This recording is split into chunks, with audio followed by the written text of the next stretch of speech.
안녕하세요. 정말일침 황철중 대표입니다. 자, 이번에는요, 각종 반도체를 한번 볼게요, 반도체.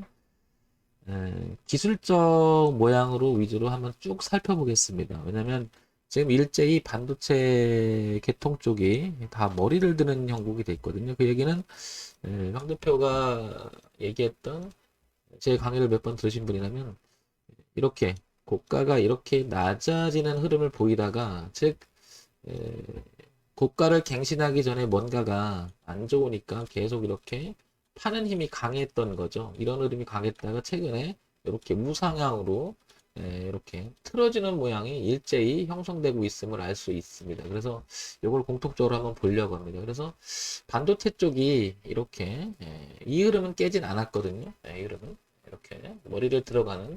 그래서 이제 이쪽 계통이 이제 다시 한번 들어오지 않을까. 그런데 삼성전자가 이쪽이잖아요. 그러다 보니까 전체적인 흐름이 이쪽으로 바뀔 가능성이 되게 높아진 모양이죠. 그죠? 그래서 SFA 반도체도 이런 형태. 즉, 고점이 낮아지다가 이제 대추세의 흐름을 깨지 않고 이제 저점을 높여가는. 그러니까 이 자리, 이 흐름만 깨지 않으면 이제 SFA 반도체도 우선적으로 여기 거래가 많았던 매물대까지 이렇게 파동을 치면서 우상향으로 점점 다시 한번 랠리를 펼칠 그런 모양이 아닌가 싶습니다. 자, 이거 일단 기술적으로 먼저 쭉 보는 겁니다. 자, 그 다음에 어버버 반도체 한번 볼게요. 어버버 반도체. 어버버 반도체. 요거를 한번 보겠습니다. 자, 어버버 반도체도 요건 황 대표가 어버버 반도체는 최근에 언급을 했었고요. 그죠? 왜 언급을 했었냐면 여기는 기본적으로 이렇게 지지와 저항을 깨진 않은 것 같다. 그죠? 그래서 과거에 저항을 받고, 저항을 받고, 저항을 받고, 저항을 받았고, 지지를 받고 올라갔는데, 그래서 여기 가격대가, 그러니까 여기 가격대가 저항대였는데, 그죠? 그래서 한 레벨을 높이고, 오히려 여기서 반등하고, 여기를 지킨다는 것은, 영역 자체가 하락 영역, 상승 영역 구별한다면 굉장히 중요한 자리였다. 그러면서, 흐름을 자연스럽게 우상향으로 돌아갔기 때문에 이제 황 대표가 여기서 언급을 많이 했죠. 그죠? 오반도체는. 그래서 이렇게 우상향으로 진행하고 있다. 그러면 조금 전에 봤던 SFA 반도체, 어반도체 모양이 거의 흡사함을 알 수 있죠. 그리고 보다시피 우상향으로 올라오는 대추세도 이렇게 올라오는 흐름도 상당히 저점을 높여가면서 그리고 지지하장을 확인하면서 가니까 상당히 매끄럽게 가고 있다. 자, 그 다음에 그 반도체 붙어 있는 그 명칭 붙어 있는 회사들이 최근에 다 이렇게 돌고 있음을 알 수 있습니다. 그죠? 한미 반도체도 보면 대추세 흐름 자체는 이렇게 꺾이진 않았습니다. 그래서 이렇게 고점이 낮아지던 모습이 최근에 출현을 하다가 최근에 머리를 들고 돌면서 상당히 많이 올라가고 있음을 알 수 있죠. 그러면 지금 SFA 반도체, 그 다음에 머브 반도체, 한미 반도체 특징적으로 변곡을 만든 상태에서 우상으로 틀고 있었다. 그죠? 그 중에 이제 황 대표가 어브 반도체를 조금 얘기했던 거고요. 그 다음에 제주 반도체 한번 볼게요. 제주 반도체. 제주 반도체를 보게 되면 제주 반도체도 마찬가지로 최근에 이렇게 고가가 계속 낮아지는 흐름을 보이다가 여기서 변화를 주기 시작하죠. 그리고 나서 우상향으로 이 자리를 대추세의 흐름을 깨지 않습니다. 그죠? 그리고 나서 우상향으로 저점을 높여가면서 형태는 위쪽으로 틀고 있는 형태죠. 그죠?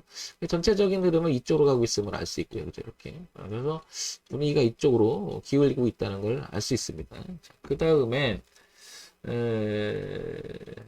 그 다음에 뭘 보냐면은 제주 반도체, 반도체, 한미 반도체, SF 반도체 요걸 쭉 같이 봤죠. 그 다음에 여기 서울 반도체 한번 볼게요. 서울 반도체는 상대적으로 흐름이 이렇게 꺾인 흐름에서 이 단기적으로 이렇게 머리를 드는 모습은 맞죠, 그죠? 그런데 상대적으로 서울 반도체는 이 흐름을 아직 이기지 못한 것 같습니다, 그죠? 그래서 얘는 단기적으로 얘도 들긴 해요, 머리를, 그죠? 그래서 후발적으로 얘도 따라가지 않을까 이렇게 생각을 해볼 수가 있겠죠, 서울 반도체. 그 다음에 여기서 이제 차나 포인트가 뭐냐면은 삼성전자를 봐야 된다는 거죠. 삼성전자. 삼성전자가 모처럼 만에 이 단기적인 흐름을 이걸 넘어섰습니다. 오늘 갭상승을 하면서 머리를 들기 시작하죠. 그죠? 그럼 이쪽 계통에 있는 완전히 뭐 전체 우리나라의 시장이 대장격인 삼성전자도 머리를 들었다라고 하는 것은 이제 약간은 반등의 여지를 두고 있다라고 생각이 듭니다. 이제 이렇게 되면 이제 삼성전자도 여기만 매물 있죠? 1, 2항에서 한번 이렇게 반등하지 않을까.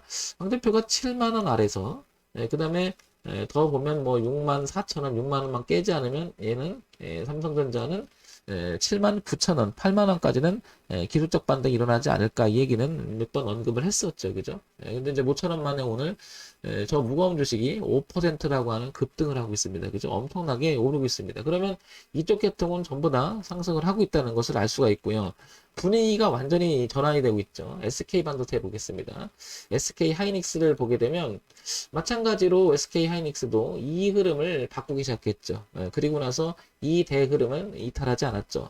그리고 SK 하이닉스는 뭐 황 대표가 이것도 많이 언급을 했죠. 이 흐름만 깨지 않는다면 SK 반도체도 충분히 이쪽으로 틀 거다라고 여러 번 만들었죠. 그죠? 그러니까 지지와 저항 차트가 표현되는 이런 부분들이 아무것도 아닌 게 아니라 정말 중요하다라고 여러 번 얘기 드렸습니다. 그죠? 그러니까 얘도 지금 분위기가 반전이 돼서 다 돌고 있는 거죠. 그러니까 어느 하나만 가는 게 아니고요. 이 업종 자체가 우상향으로 무게를 실어가고 있다라고 하는 것이 지금 특징적이다. 그러면 당분간은 내려온다 하더라도 다시 반등하는, 대반등하는, 그러니까 저항보다는 지지가 더 강한 흐름.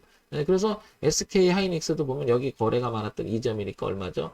한 13만 원대까지는 기본적으로 들어와야 되지 않나 이렇게 보는 거죠. 얘도 오늘 7.6% 급등을 하고 있죠. 전체적인 분위기가 완전히 이쪽으로 돌고 있습니다. 이쪽 계통군. 자, 그 다음에 하나 더 보게 되면 여기서 뭘 보냐면 같은 계통이죠. 동진 세미캠도 한번 볼게요. 동진 세미캠도 한번 보게 되면 동진 세미캠은 보다시피 최근에 얘도 먼저 선행적으로 먼저 많이 돌고 있었죠. 그죠? 그리고 올라갔다가 눌림을 준 상태에서 우상을 틀어서 지금 얘는 이 고가를 다시 한번 갱신하려고 하는 모습이죠. 상대적으로 동진 세미캠은 이때부터 벌써 가고 있었습니다. 그죠? 그러면 다시 한번 또 한번 보게 되면 지금 쭉 지켜봤던 동진 세미캠, SK 하이닉스, 삼성전자, 서울반도체, 제주반도체, 어부반도체, 한미반도체, SF반도체 전부 다 머리를 들고 있으면 알 수 있겠죠. 자, 그럼 이제 이미 올라간 걸 가지고 뭐 황 대표 얘기에 뭐 의미가 없지 않느냐 이렇게 할 수 있겠지만은 또 이쪽 계통을 한번 또 보겠습니다. 리노공업을 한번 볼게요. 리노공업도 보면은 얘는 워낙 세게 올라가고 이 흐름을 한 번도 깨지 않았어요. 그죠? 이 흐름 자체를. 그리고 머리를 얘도 이렇게 드는 형국입니다. 최근에는 조금 밀리는 타다가 그럼 리노공업도 이 흐름으로 간다면 이 고가는 갱신하고 한 이 정도 그다음 오버슈팅 나면 한 번 더 갈 수 있는 그런 위치죠. 굉장히 강합니다. 이쪽 계통이 지금. 그 다음에 솔브레인 볼게요. 솔브레인을 보게 되면 상대적으로 오늘 이제 머리를 들었어요. 한 번에 좀 반영을 하고 있는데 이제 이렇게 틀었잖아요. 그죠? 그러니까 당 대표가 늘 얘기했던 고점이 낮아지면서 뭔가가 안 좋으니까 전 고점을 갱신하지 못하고 싸게라도 누군가가 던지는 모양이지만 이번에는 내가 비싸게도 사줄게 하고 확 치고 들어왔죠. 그만큼 이제 솔브레인도 어느 정도는 상승의 방향을 틀지 않았을까? 그러면 기본적으로 여기가 거래가 많았잖아요. 그러면 이제 여기 우리가 소위 말해서 여기 헤드앤숄더의 개념이라면 이 정도까지 올라올 수 있다. 그러면 솔브레인도 이렇게 놀아만 준다면 일단 솔브레인도 한번 요 부분을 집중해서 상대적으로 덜 갔잖아요. 그죠? 오늘 좀 많이 오른 것 뿐이죠. 그래서 솔브레인을 한 집중 한번 보시는 것도 나쁘지 않다. 이렇게 생각이 듭니다. 여러 가지 그러니까 다 갔는데 이쪽 계통이 머리를 드는 초기 모습. 더군다나 오늘 조금 거래가 좀 종반에서 방향을 틀려고 하니 32만 원 정도, 30만 원 이상 이 정도는 충분히 여력이 있다. 그럼 이렇게 움직여 준다면 요 여력도 한 20% 정도, 그 다음에 15% 이상 정도는 수익의 공간이 남아 있기 때문에 충분히 수익을 낼 수 있는 위치가 아닌가 싶습니다. 자, 그래서 솔브레인을 한번 보겠습니다. 솔브레인을 다 같은 계통들이죠. 솔브레인을 한번 볼게요. 자, 이제 그건 이제 기술적으로 움직임에 대해서 쭉 살펴봤잖아요. 이제 업종 쪽에 이제 개통, 여기도 반도체 제조, 이쪽이죠, 반도체 제조. 자, 재무 정보 볼게요.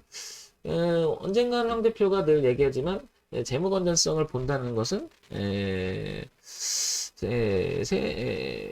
재무 건전을 본다는 것은 대단히 중요한 의미를 갖잖아요. 그죠? 보다시피 2396억, 그 다음에 2392억, 2432억 수익을 내고 있었어요. 그러니까 이것도 어떻게 보면 눌림에 엄청 기회를 줬다고 좀 생각을 하는 거죠. 그죠? 왜냐면 수익 자체가 굉장히 양호한 흐름이고 돈을 또 벌어나가는 쪽입니다. 그죠? 그러면 작년 전반기와 올해 전반, 아니 작년 후반기와 올해 전반기 그렇지만 올해 후반기에서는 약간 이렇게 처진 모습이지만 그래도 이거는 너무 과한 흐름이 소위 말해 주가가 싸졌다. 이런 흐름 속에서 누군가는 이거를 이제 치고 들어온 그런 격이 아닐까 이렇게 판단하는 거죠. 그래서 향후 주가는 이 저점이 굉장히 중요한 의미를 갖고 왔다 갔다 하면서 이렇게 충분히 30만 원 이상을 수익을 한번 내줄 종목으로 보입니다. 그래서 요 솔브레인도 한번 너무 오늘 많이 올라오긴 했으나 주목 대상이 아닐까 싶으니까 요걸 갖고 계시거나 관심 있는 분들은 여기 요 라인까지는 적어도 한번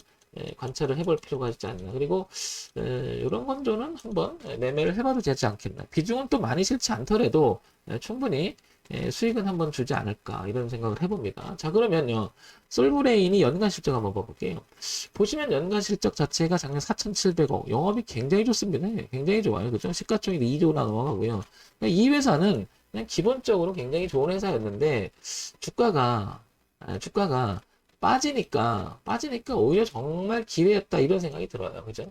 그럼 향후 흐름을 바꾸기 시작한 자리가 한 여기 고가였던 이렇게 그죠? 그래서 한 32만 원까지는 충분히 여력 있지 않을까. 그러니까 이게 넘어가면 이런 실적이 바탕돼서 우상으로 간다면 한 번 더 간다면 이 전고점도 노려볼 만한 그런 위치가 아닌가 싶어요. 그만큼 이 자리가 스톱한 이 자리가 의미가 크고 업황 자체, 업종 자체가 일자리 들어온 자리. 자, 그런데요, 우리가 이제 주식 매매를 하면서 그래도 모르잖아요. 항상 뒤를 봐야 되잖아요. 그러니까 적어도 22만 5천 원이라고 하는 다소 지금 이 자리에서 여기 상당히 리스크가 범위를 넓긴 하지만 이 종목은 22만 5천 원대 보시면 거래도 많았던 종목입니다. 이 라인이 그죠? 그러니까 여기만 깨지 않으면 충분히 솔브레인은 이렇게 움직이지 않을까. 그러니까 손절을 조금 타이트하게 잡지 말고 이 흐름 속에서 이거를 한번 파동을 노려보는 게 어떤가 싶습니다. 그러니까 범위가 좀 넓어요. 그죠? 그러나 충분히 우상향으로 수익을 줄 수 있는 종목이 아닌가 이렇게 보고요. 그 다음에 시장에서 솔브레인 어떤 얘기 볼게요. 규모 사업 신축 관련 신규주 투자한다. 뭐 얘기 나오고 반도체 소부장주 장중 주가 급등을 하고 있다. 그러니까 이쪽 계통이 지금 다 올라가고 있는 거죠. 그죠? 근데 솔브레인 얘기가 나오고요. 또 반도체 투톱에 이어 반도체주 동반 강세 업황 회복 기대를 하고 있다. 그러니까 이게 이런 얘기가 나오면 무거운 게 삼성전자잖아요. 필두로 걔가 무게를 실어가서 가기 때문에 이제는 한 번에 확 꺾이진 않겠죠. 적어도 왔다 갔다 하면서 우상향으로 수익을 줄 수 있는 그런 위치라고 보여집니다. 그래서 주가가 내려오는 흐름을 그냥 인정하고 그 내려온 흐름을 바꾸기 시작한, 그러니까 소위 말해서 돈의 흐름이 하방으로 쏠리다가 상방으로 쏠려가는 이런 초기 모습은 정말 중요한 의미를 갖는다고 생각합니다. 자, 그런 면에서 보면 솔브레인 상당히 중요한 주가 위치고요. 충분히 솔브레인은 32만 원까지 열려 있으니까 수익을 내고 나올 수 있는 종목이 아닌가 싶습니다. 요즘 그냥 참고상으로만 보세요. 황 대표가 종목 추천드린 건 아니고요. 이쪽 계통 자체가 다 우상향으로 가고 있는 모습 속에서 그래도 솔브레인이라고 하는 그 종목이 지금 들간 모양이라서 그 다음에 내용도 있고 그래서 한번 해볼 만하지 않을까. 우리가 주식 분석을 할 첫 번째 기본적 분석이라고 얘기하죠. 그게 이제 재무제표죠. 재무제표. 그 중에서도 실적 모멘텀이 가장 강력한 거죠. 보다시피 솔브레인은 충분히 돈을 벌고 있고요. 그죠? 그 다음에 이제 업황이라고 하는 어떤 정보, 뉴스, 이슈, 테마가 형성이 돼 있고요. 그죠? 그 다음에 주가 흐름도 고점이 낮아지는 흐름을 서다가 이제 저점에서 스탑시키고 그 다음에 이제 다시 반대로 고점을 높여가는 모습 속에서 이렇게 파동 속에서 여기까지는 진행하지 않을까 이런 생각을 해봅니다. 자, 이런 점 참고해서만 들어주시기 바랍니다. 뭐 황 대표가 지금 추천드리거나 이런 건 아니고요. 지극히 유튜브 방송을 통해서 조금이나마 도움이 되시는 도움이 되는 방송이 됐으면 좋겠습니다. 자, 정문일집 황철중 대표였고요. 좋아요, 구독 그리고 알림 신청 부탁드릴게요.